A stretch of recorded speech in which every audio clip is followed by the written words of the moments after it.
Hi guys, John from P&P Campers. Just going to do your video handover on your AutoTrail Savannah Frontier. So a little bit tight down here at the moment, but under the bonnet we've got your engine coolant, power steering fluid and washer fluid, brake fluid and your engine oil. So everything sort of, liquids and bits and pieces like that are all over there on the left hand side. The dipstick for your engine oil is just there, and basically the engine battery in these newer chassis sits under the floor in the cab. So your positive terminal is just here under the cap, and your earthing or negative terminal is just here, and it does say there only for jump start. The chassis plates might look a little bit confusing because there's 3 of them.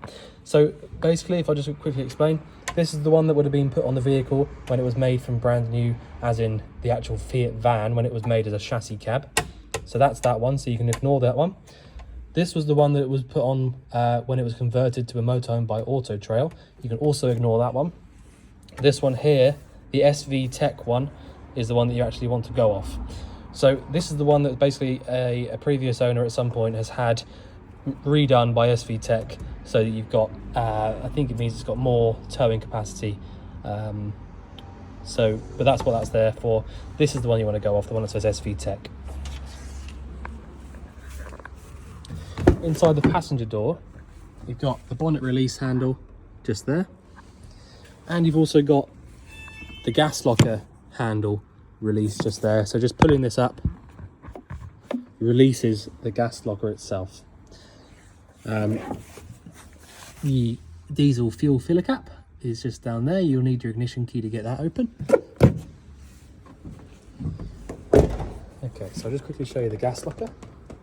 So like I said, when you pull that handle, this locker will release, and that works by pulling this little piece just here, which then opens up these little handles.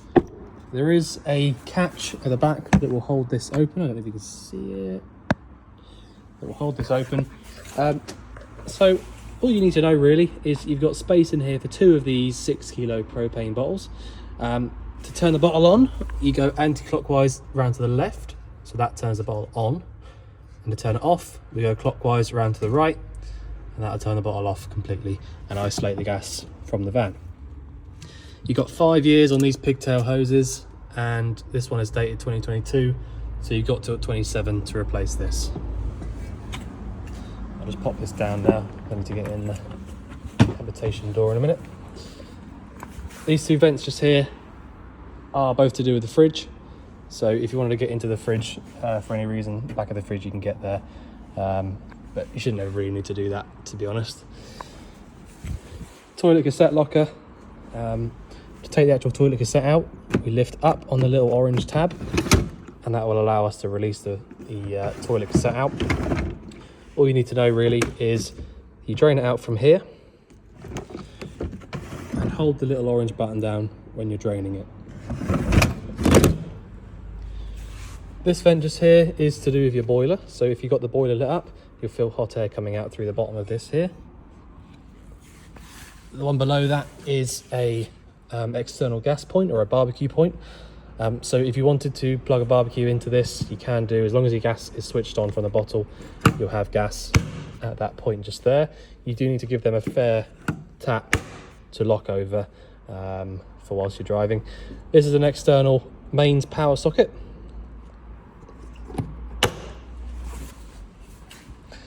Your freshwater inlet is this one just here. So push in and round to the left once this is unlocked to get it to come out. Same to lock it, push in and round to the right, and then you can lock that with the key.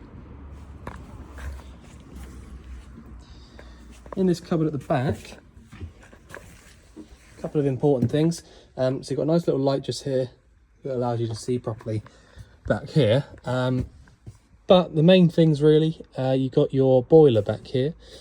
You can get to that from inside, which I will show you when we get inside the vehicle. You can get to that from inside. There should be a drain off point over there. Oh no, it's just here. So the drain off is this little yellow tab here. So I know that the boiler's full at the moment, but if I lifted that upright, all the water from inside the boiler will drain out onto the floor. So the reason you would need to do that is if it was going to get really cold outside and you didn't think you were going to use the vehicle and thought maybe the water might freeze. If the water's going to freeze, you need to make sure the boiler's drained out of water, otherwise it'll expand and crack all the pipes and things.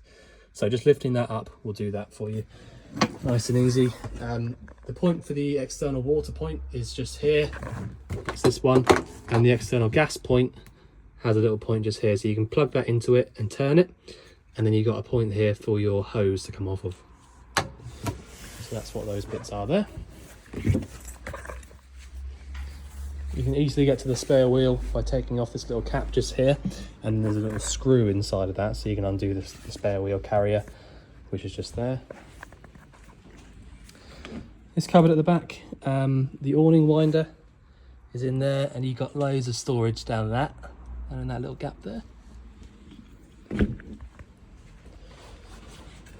Down behind the rear offside wheel, we've got your freshwater drain off point. It does say that there, but turning that will basically just drain all the fresh water out of the fresh tank. The external water point is this one just here. So like I said, that's what the point is for in the garage there. So you plug that into it and twist it, and then that'll give you your hot or cold water external. Couple of pipes for sort of like draining off and things like that in there. The hookup, you plug into, I'll just turn this now. You plug into there, which I've got it in at the moment. So that gives you access to anything that's mains powered or mains fed, including the battery charger.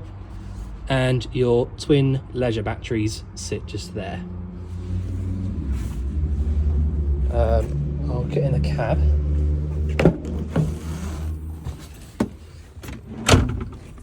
So the actual cab of this vehicle is a really lovely high spec.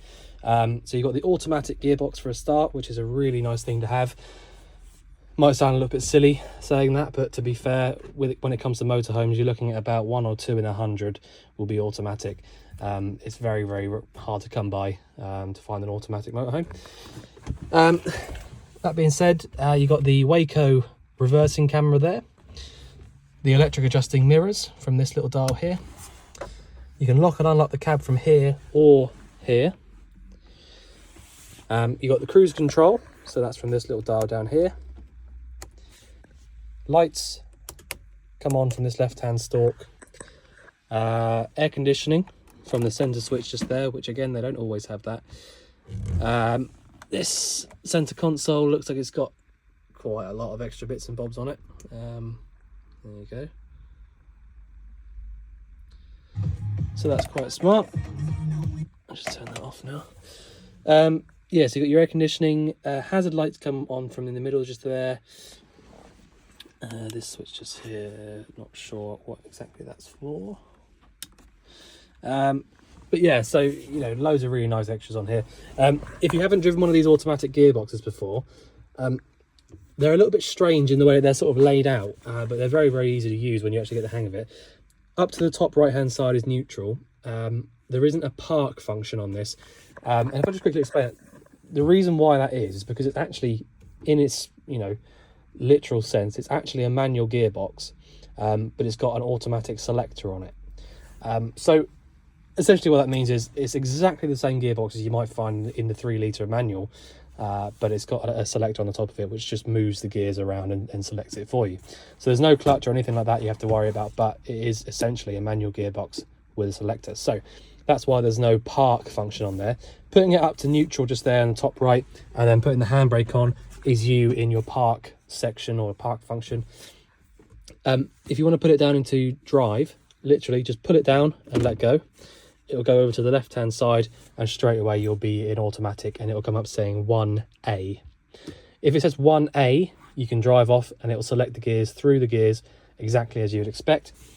If it just says 1, that means that you're in manual mode rather than automatic. So all you need to do to get it to change from 1 to 1A is just press it once to the left and it will then come up saying 1A.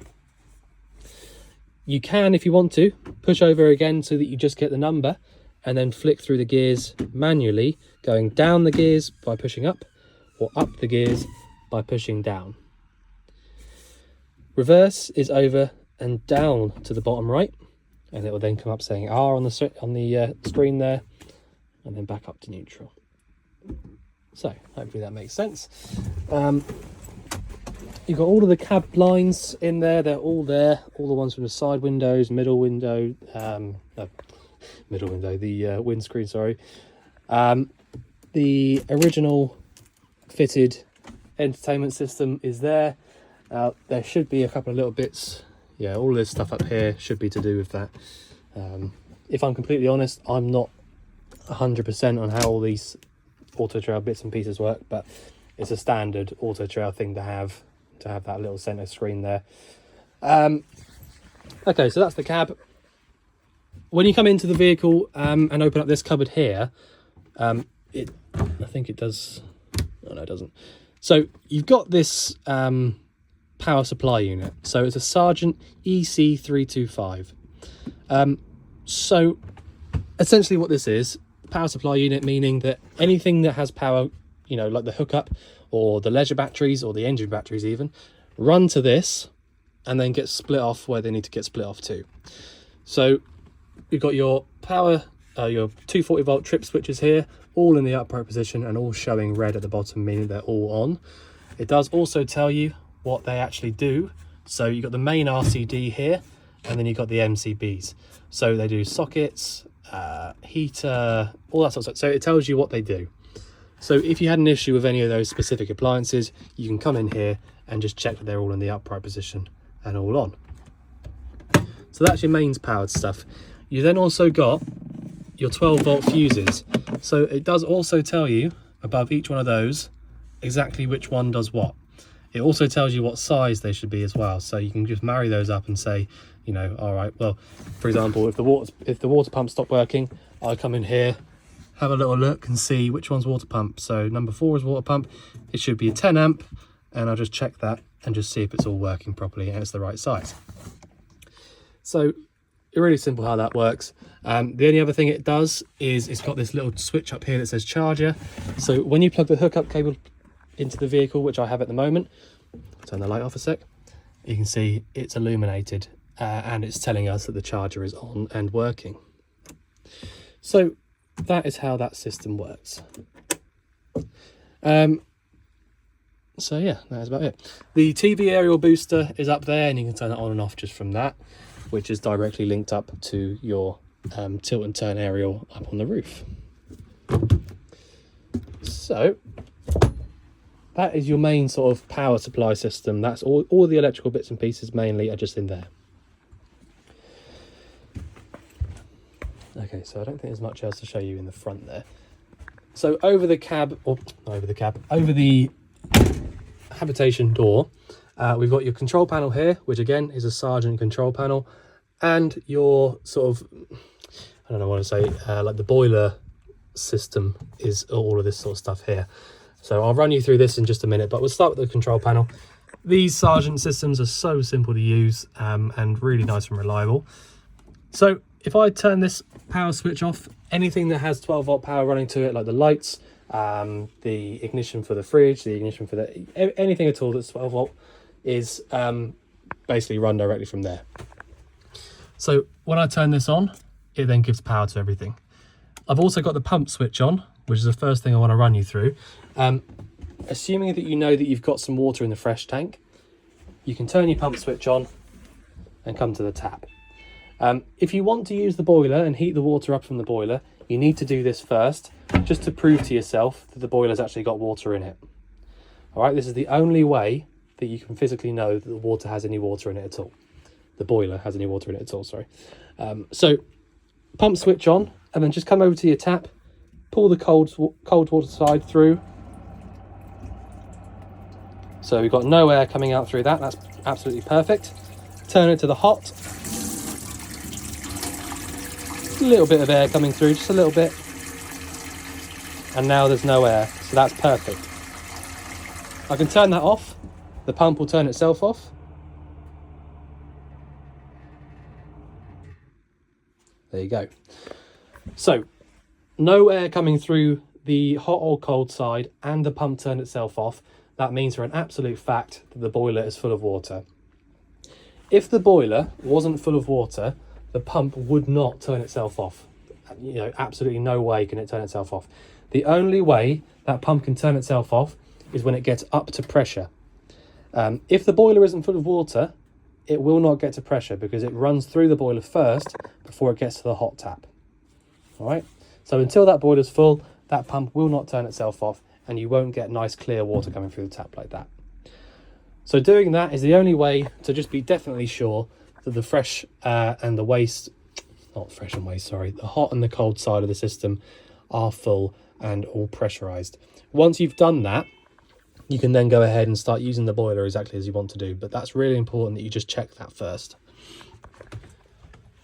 The next two buttons here, this one up here, in my opinion, I mean, it's completely up to you. I don't want to tell you what to do with your van, but I would leave that off at all times.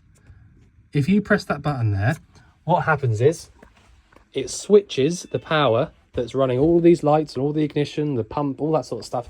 It switches all the 12-volt power from being drawn from the leisure battery to the vehicle battery. Now, the obvious reason why that's not good is because if you start running all this power from the vehicle battery, pretty soon you're not going to be able to start the engine up anymore because it'll flatten out the engine battery. The only real reason that they've actually put that there, and that they put that there in all of these Sergeant units, is that if your engine battery is flat and you have the hookup cable plugged in, you can switch this button here and it will start charging the engine battery instead of the leisure. That's the only reason you would ever need to press that button. If you press that button, if that light there is switched on, you're using the wrong battery to run the power, and you will run the engine battery flat.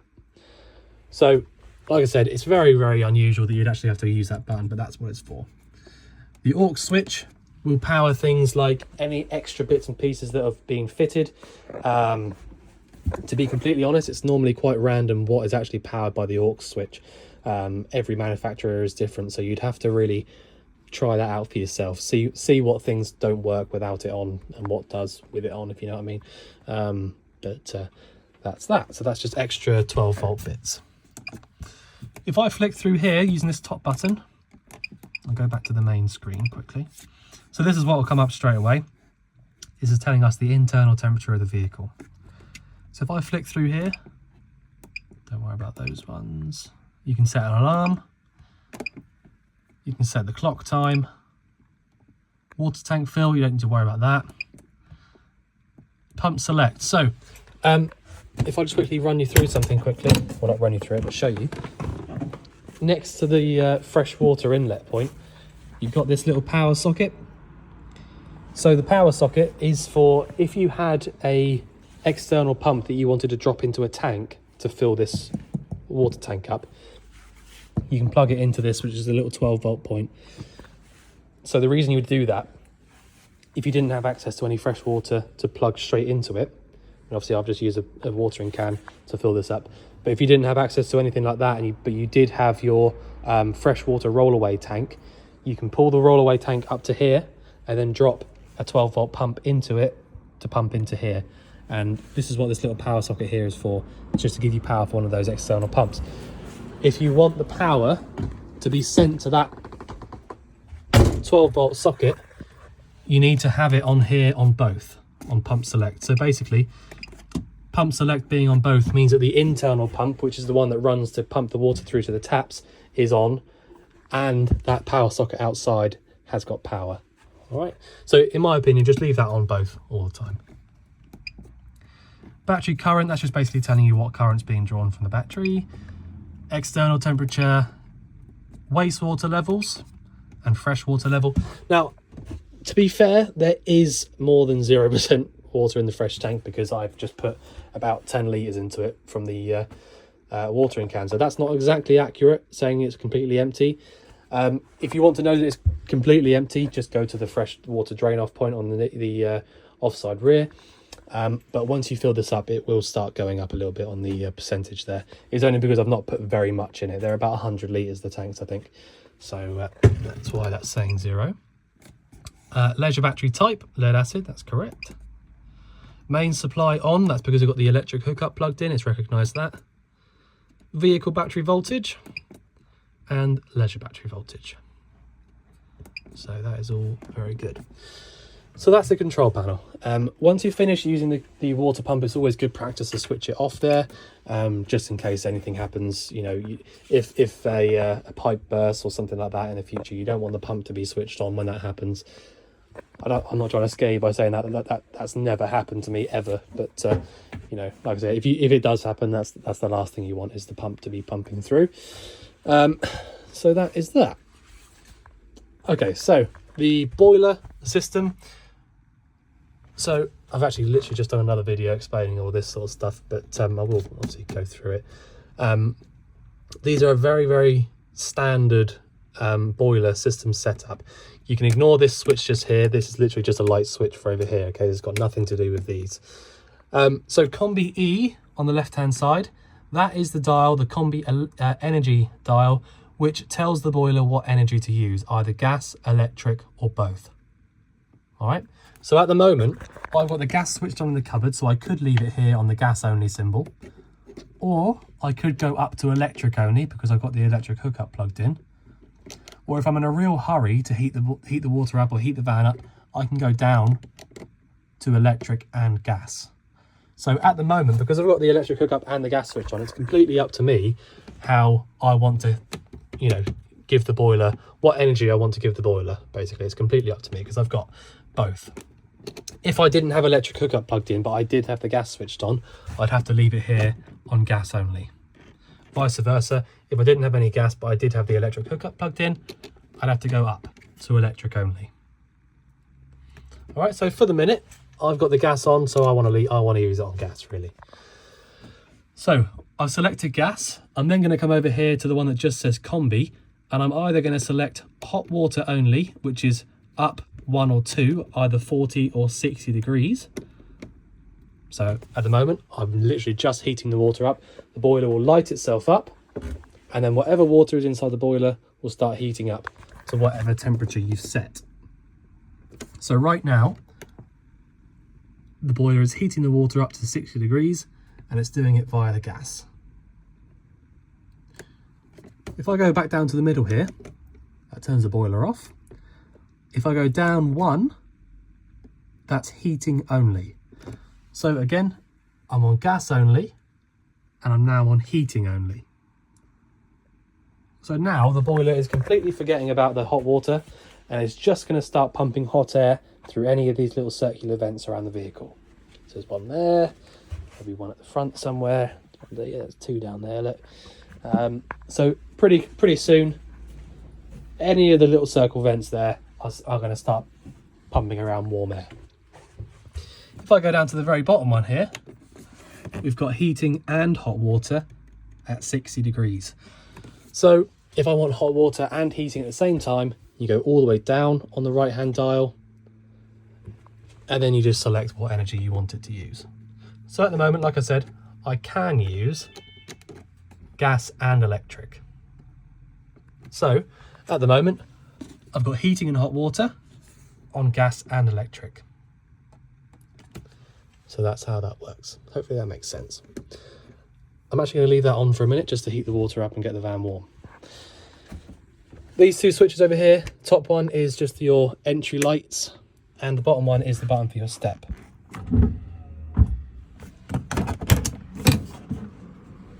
So I'll just press it once. There you go. The dimmer switch is coming today, by the way, which is why that's off, just so you know. So you've got a nice sliding cupboard up here. You can put a microwave in there, TV, whatever you like really, or just use it as storage. Being a British built vehicle, they tend to have all the sort of optional extras on them, or most of them anyway. So this system here has got the electric hot plate at the back. Now, this will only work when your hookup's plugged in. Again, I've got the hookup plugged in right now. So if I turn this dial 1 through to 6, the red light comes on when it's actually on. So it's really important to make sure that you've got this switched off before you put this glass lid down. If, for example, if I had this up on 6 and it got really red hot and I switched it off, even though I've just switched it off, I would not put this glass lid down straight away. Yeah, I find that really important. I've seen it a few times now, where, you know, it does say on there in sort of very, very vague writing, not to put the lid down on the gas flame, but it's just as important not to put it down after you've turned them off, because they're still so hot as soon as you turn them off, especially the electric hot ring. As soon as you turn them off, they're not just cold straight away. And if you put the lid down straight away on something that's that hot underneath and cold on top, these just shatter. They are hardened glass, toughened glass, but they do shatter still. So, and it's a real mess if that does happen. It's not the end of the world, because you can just buy these, but just make sure that you let them cool right down before you put the lids down. The grill, you have to have the door open to use that. We don't have to, but you should. To light it up, literally just, you know, like any household cooker, make sure that both left and right sides light up. But that is how you use the grill. Similar kind of idea for the oven, really. It's just down the bottom instead. So obviously everything, you know, the oven and the grill is gas, as well as the 3 burners at the top. So that is that. So because I've not had any gas burners on, I'm putting the lid down because I know it's all cold. All right, so behind us we've got the fridge. So this fridge, let's just see. Okay, so this is what you would call an automatic energy selecting fridge, or an AES fridge. So it's automatic energy selecting if you want it to be. It's not always automatic. It's only automatic if you set it to be automatic by pressing the button here until you get the auto symbol coming up. Okay, so I'm just going to close these for a second. So these fridges, and in fact any motorhome fridge, work in a pretty specific way, really. You need to either cool it down first before you start driving off, either via the electric hookup, which is what it's on now, or the gas. So selecting that, you probably just heard it there on the video, literally just starts lighting up, and it will just, that's all you have to do. That's literally, it will just light up. It's already lit now. And you just leave it alone for a good few hours and it'll cool down. So either gas or the mains, like I said. And then once you've cooled it down, like I said, it will take a few hours. Once it is cooled, you can then switch over to 12 volt. Now the reason you have to switch over to 12 volt is because when you start the engine up, you've got something called a split relay. And if I just explain that to you. So when you start the engine up, the alternator under the bonnet charges the engine battery, just like any car or van does. You've then also got what's called a split charger, or a split relay, which splits off that power from the alternator to the engine battery through to the leisure battery and the fridge.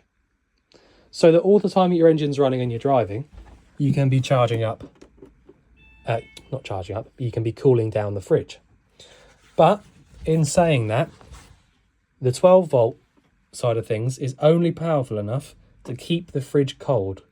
All right, so you have to pre-cool it, like I said, either via the gas or the mains, and then switch over to 12 volt when you're driving.